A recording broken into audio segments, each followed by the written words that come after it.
Okay, let's start with illustration 30. We are going to solve two sums, illustration 30 and 31 in this video. Both of them are very important. Okay.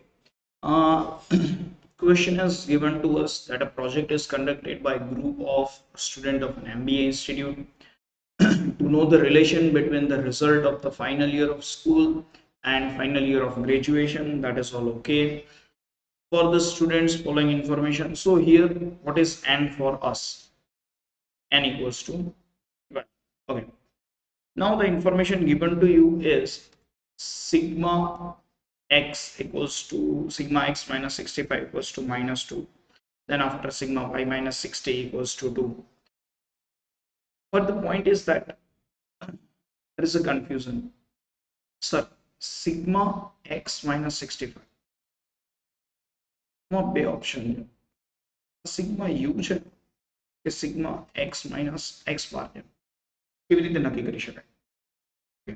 તો clear answer કે જો sigma x minus x બાર હોય value તો x minus x બાર ની value હોવી જોઈએ 0. Now the value of x minus x bar is not 0. x minus x bar ની value 0 નથી. તેનો મતલબ કે એ સિગ્મા u છે. Sure. So let's move ahead. તો હવે બધી ઇન્ફોર્મેશન છે એ ક્લિયર છે. આપણને x minus x bar ના ફોર્મેટમાં વેલ્યુ આપી નથી. Let's write down the values. Sigma x minus 65 equals to sigma u equals to minus 2. Then after sigma y minus 60, that is sigma v, that is plus 2. Then after sigma x minus 65 whole square, that is 176. Then after sigma y minus 60 whole square, that is 140. And sigma x minus 65 and y minus 60 equals to 141. So all the details are given to you. Okay. This amounts to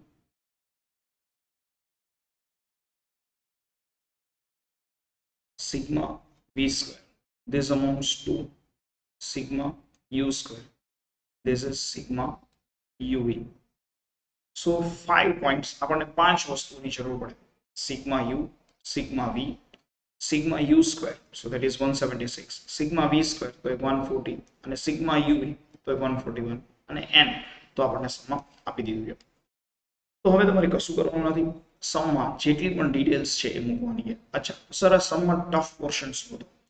tough portion in the sum is to identify. તમારે એ identify કરવું કે કઈ method છે એ કઈ method select કરવી પડશે. Okay. અને x minus x બારથી સોલ્વ કરવું કે y minus y બારથી સોલ્વ કરવું એ નક્કી કરવું. That was the main point. એ સૌથી ઇમ્પોર્ટન્ટ સમ પોર્શન આપણા સમનો. બાકી સમ છે એ સ્ટ્રેટ ફોરવર્ડ છે. Let just put the values. તમને થોડી વધારે ક્લેરિટી આવે. r equals to n sigma uv minus sigma u sigma v upon n sigma u square minus sigma u whole square into n sigma v square minus sigma v whole square. બધાની value તમને આપી દીધી છે. sigma uv તો n equals to 12. sigma uv તો sigma uv ની value છે 141 minus sigma u minus 2 upon under root 10 into sigma u square 10 into 176 minus 10 into 140. Sorry, sigma u square so minus 2 whole square. Let's make it precise. Minus 2 whole square into 10 140 minus 2 square. તો બધાને તમે સમ up કરો, values છે એ simplify કરો અને તમને answer મળી જશે. that what is the value of r.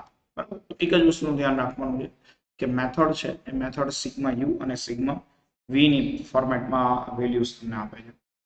The next question, illustration 31. અહીંયા સમ થોડો અલગ છે.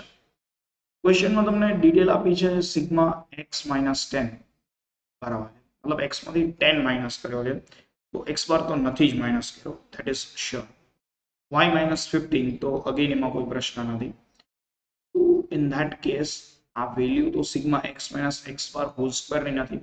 સર કેવી રીતે ખબર પડે કે x માઇનસ x બાર હોલ સ્ક્વેર ની વેલ્યુ નથી? ચલો સમજાવું. x બાર ની વેલ્યુ શું? Sigma x upon n, sigma x 140 upon 10, answer is 40. अच्छा અહીંયા એવો બી ડાઉટ થાય કે પર્ટિક્યુલર y છે તો y ના કેસમાં તો અચ્છા y બાર બી કેલ્ક્યુલેટ કરી લઈએ. ચલો y bar equals to sigma y upon n 150 upon 10 and answer is 15. But y minus y બાર હોય એનાથી કઈ ફરક પડતો નથી. આપણને x માઇનસ x બાર ની સાથે y માઇનસ y બાર જે કાંઈ પણ છે તો બંનેમાં મીન જ માઇનસ કર્યો હોવો જોઈએ, તો જ તમે સમ જે કાંઈ પણ છે એ x માઇનસ x બાર y માઇનસ y બાર ની ફોર્મ્યુલાથી સોલ્વ કરી શકો છો. So this calculation is not important for us. Let us remove it. સમમાં x minus x bar y minus y બાર નથી આપેલું. સમમાં આપણને શું આપેલું છે?